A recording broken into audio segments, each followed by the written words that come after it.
Even though I didn't realize it at the time when I was around 4 years old, I lived in a little house in a sketchy neighborhood. My parents were really concerned about our safety and the safety of my older brother and me, as is his wont. My dad would typically leave the house at 2 in the morning and return at 4 in the afternoon. For the most part, our mother looked after us. On a bright spring day, my mum had fitted training wheels to my brand new bike so that I could match my bigger brother's speed, carefree. I rode my bike along the sidewalk with my brother. As my brother and I rode our bikes through a shaded area, I noticed a car parked on a street facing us. A large red truck with tinted windows obscured the driver's view. Additionally, the paint appeared worn and lifeless. My brother and I briefly outpaced our mother. At that point, I became aware that the red vehicle had changed its course and was slowly making its way down the street. As my brother and I continued on, we noticed that the car was almost following us the whole time. Thankfully, my mum spotted the truck and quickly rushed up to protect my brother and me, yelling at us to return to her. My mum has always been a frightening presence when she needed to be, and she glared at the truck in the same nasty way. She possesses a powerful physique and a lean frame. The moment my mum drew my brother and me near the truck, sped off as soon as it saw her, because the license plate was too strange to be that of a lost person wandering the neighborhood. My mum took a snapshot of it with her phone. About 2 weeks later, when my family and I settled into our cramped living room, for the night, I watched a movie with my brother and mum. A person's attempt to get access to our back door was abruptly interrupted by the distant sound of sirens that had been going off for about 15 minutes. My mum would stand up and hold it shut because the lock would occasionally be malfunctioning. After the door stopped working, the sounds moved to the kitchen window where they banged on it, tried to open it, and even reached into the garden for a rock to smash through the glass. The window must have been a tiny rock or something because it didn't shatter.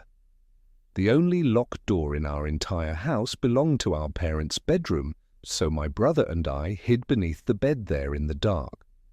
Within minutes, the earlier sirens had become much louder. Police cars were speeding down our neighborhood, and voices could be heard shouting in our backyard. The encounter left my brother and me frightened, but the sirens eventually faded. It turns out that the man in the red vehicle who had been tailing us earlier was actually trying to evade the police. He got out of his truck and tried to hide in our backyard before trying to break in. Whether he had been spying on our house for weeks, or if it was mere chance that it ended up being ours, is something I will never know. Maybe he believed it would be the finest idea to break into our home because he assumed my mom was raising 2 kids alone while my dad worked nights all the time. However, the man was eventually apprehended. Upon closer inspection, he was found to be a trafficker and pedophile, and it was speculated that he may have intended to target my brother or me as his next victims. Now that I can look back, I am so thankful my mum was there and still is. I returned to Nebraska, my birthplace, in 2018 or 2019. Even though I was a resident of Nebraska's biggest city, I could still see fields of corn and wheat from my window. In response to the city's rapid growth, its wealthiest residents began constructing mansions on expansive lots on the outskirts of town. Having said that, I had a close buddy whose parents lived in one of the large houses on the encroaching edge of the city and the fields. Since none of my pals were planning an unusual spring break getaway, my buddies and I made the most of our time off school by spending every day at a friend's beautiful home. On top of having plenty of land to ride 4-wheelers on, they also had a hot tub and a massive living room where we could catch up on sports and reality TV. In addition, the parents were really laid back, so we were welcome to drink outside while we were at their place. As far as spring breaks go, staying in town was a blast. However, there was very little illumination, and the closest neighbor was approximately 1 mile away, so I would just avoid going outdoors after a specific period after nightfall arrived, until one night over spring break. On my way home from visiting her, I had always experienced this unexplained energy while driving late at night, but nothing had ever happened. On the way out, you went through one of the biggest cemeteries in the city and wound your way along a long, winding 2-way road flanked by heavy trees. There is almost no illumination, save from the occasional street lamp, and very little vehicular traffic. Everything about it is eerily familiar, and I'll confess that I've rushed along this stretch of road on multiple occasions just to avoid it. On this particular night, about 10 o'clock in the evening, the weather was absolutely ideal for spring, so I listened to music as I drove home with the windows down. As I was approaching a bend in the road, I felt the need to apply the brakes. Suddenly, approximately 50 yards ahead of me in the center of the road, stood what appeared to be a family.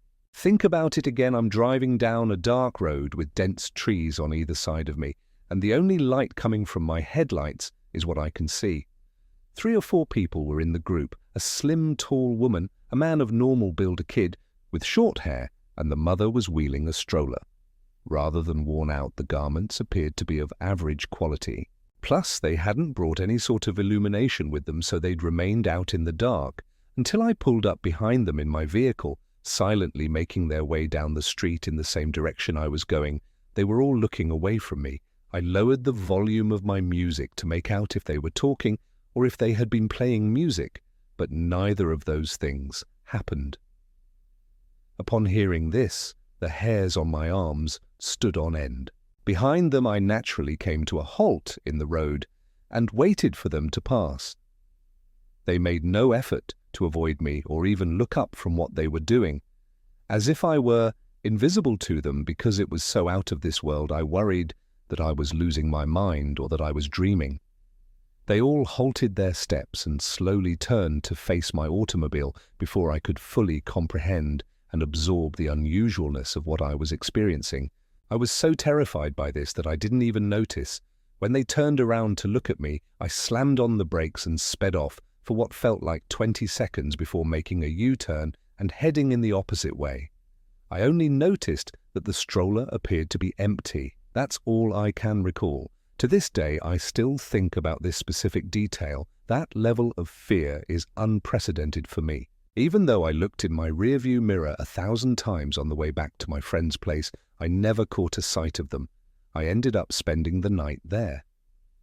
To this day, I still haven't seen the family, no matter how many times I've driven that way. Since then, I attempted to inquire about it with my buddy and her family, but their expressions made me feel completely ridiculous. It remains the most unsettling experience of my life. This keeps popping into my head. Some strange family was attempting to scare someone, or it was a diversion during a robbery attempt, or it was something much worse. For the rest of my life, I'm going to convince myself that it was the first option. My family consists of 3 brothers and me, the sole sister. Within a span of 5 years, all 4 of us came into this world. Since my parents' divorce was so contentious, my mum was juggling 4 teenagers at once.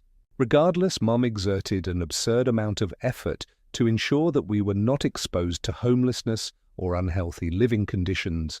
However, as children and teenagers, we were frequently left home alone. Honestly, this wasn't a big deal. We were able to keep an eye on each other as youngsters, and I believe that our less-than-ideal upbringing fostered a natural closeness and protectiveness. In my spare time, I enjoyed going for runs. I went for frequent runs in the spring after turning 15, and it was during one of these outings that something terrifying occurred to me. As my runs came to a close, a black Suburban started to trail after me. I foolishly assumed it was some guy trying to trick me. Before that, I had my doubts. While going about my usual running regimen, I became aware of it for the first time. I used to love to finish each run by racing as fast as I could beyond a made-up finish line. For some reason, it was just my default. This time, as I started to run, I caught a glimpse of a big, shiny black SUV rushing by me in my periphery.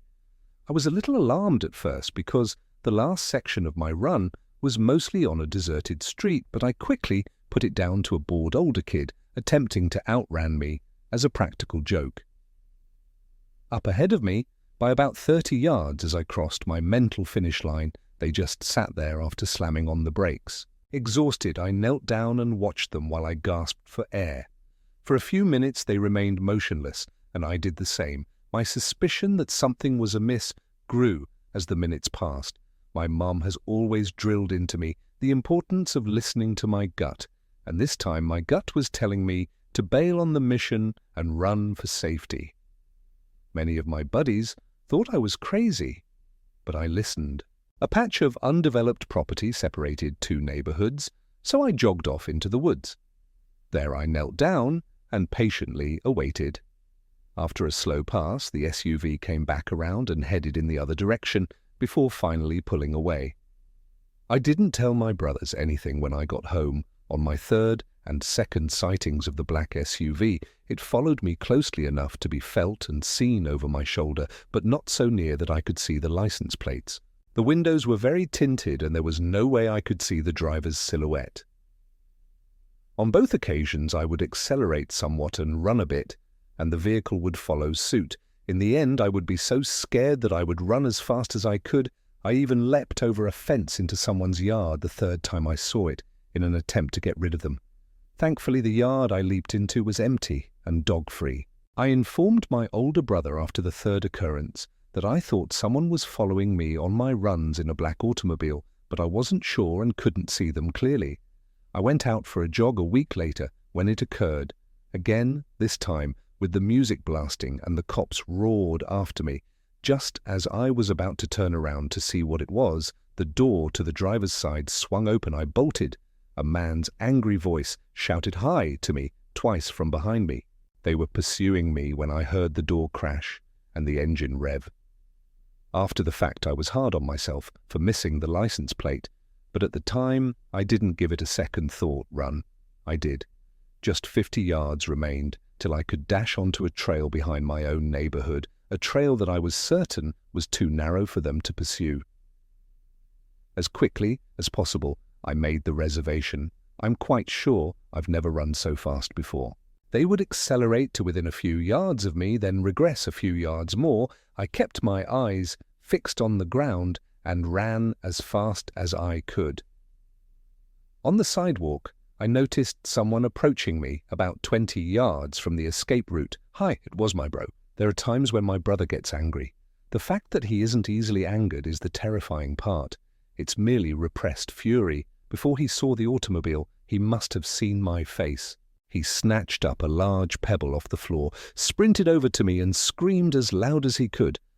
My brother halted and hurled this rock as forcefully as he could against the SUV's window. Just as I sensed its approach from behind, he made contact with their windshield and continued his path directly to the driver's side.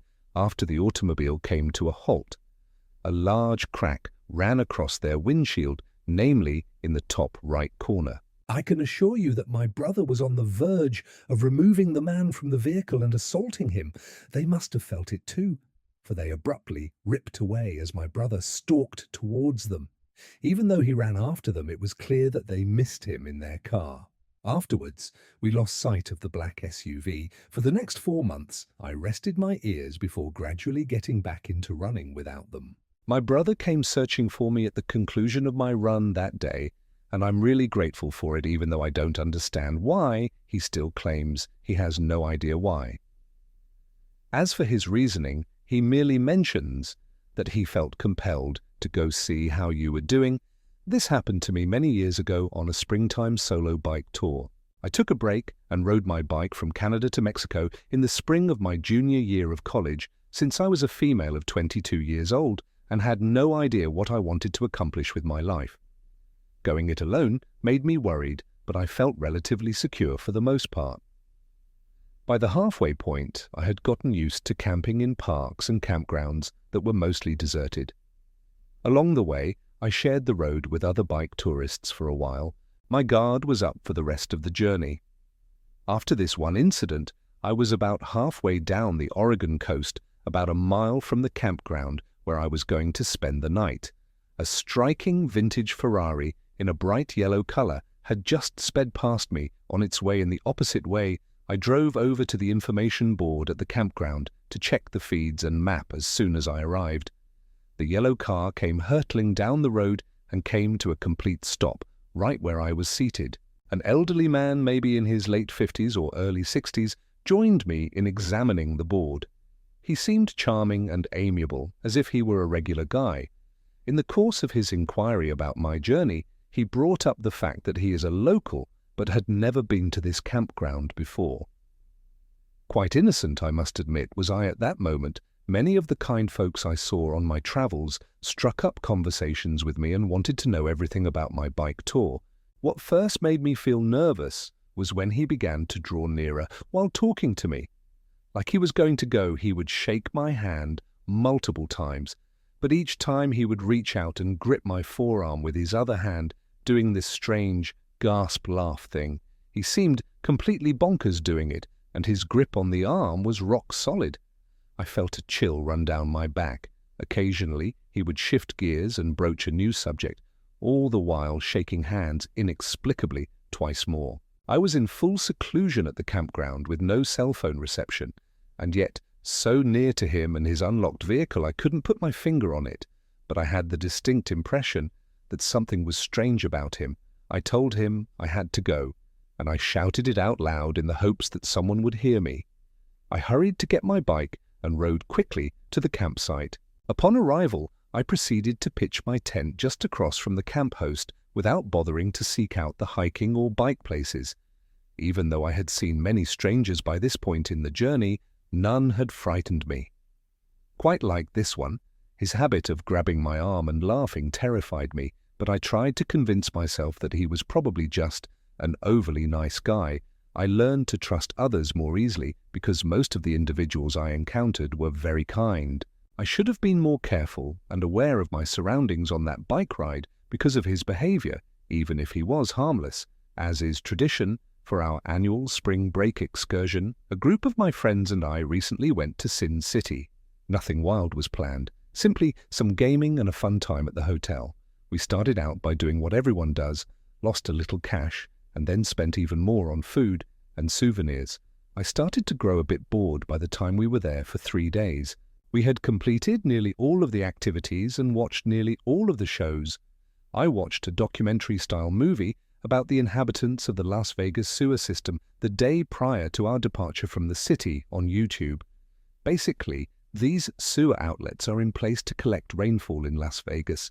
Homeless people have made it their home, despite its intended purpose of preventing flooding. It occurred to me that we could light up some pot and go on an adventure. So I managed to persuade my other buddies to accompany me that very night. After considerable debate, they finally decided to just go with it, so we left. We gained entry to one of those stores in no time at all. You could tell people lived there, despite the graffiti covering it entirely. We decided to go in there, nevertheless. Even though it was dark and deserted, we strolled by the joint for a solid minute, attempting to frighten one another. We continued tracking, even though we couldn't see the end of this thing. A tent, nothing out of the ordinary, was the first thing we spotted. We know other individuals were down here since there were used needles and debris around it. As we continued our ascent, I considered peering into the pitch blackness for a glimpse of something. I paid it no mind, because there are homeless people down there, even though I felt a rumbling. This squeaky-voiced person appeared out of nowhere about this time. We all came to a complete halt, since it sounded as though it had originated in front of us. As soon as my buddies and I exchanged glances, we understood it was imperative that we evacuate the premises. We turned around and headed back in the other way. Our anxiety level slightly higher this time. After about 10 minutes of walking, I had this epiphany.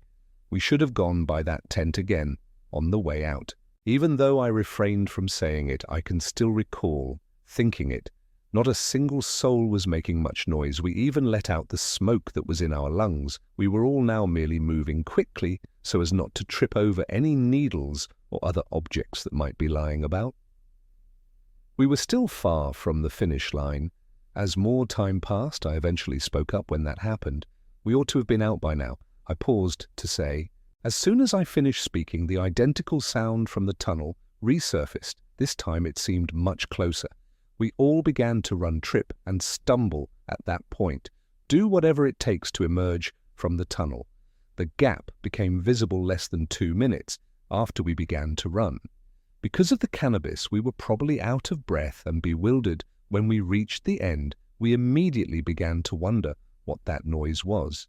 To what extent did individuals see a force motivating them? How came we never noticed the tent on our way in? With the exception of the one where we all agreed as if we were being pursued, none of those inquiries were answered. I don't think anyone should venture down that tunnel after what happened. It will remain a mystery in my memory.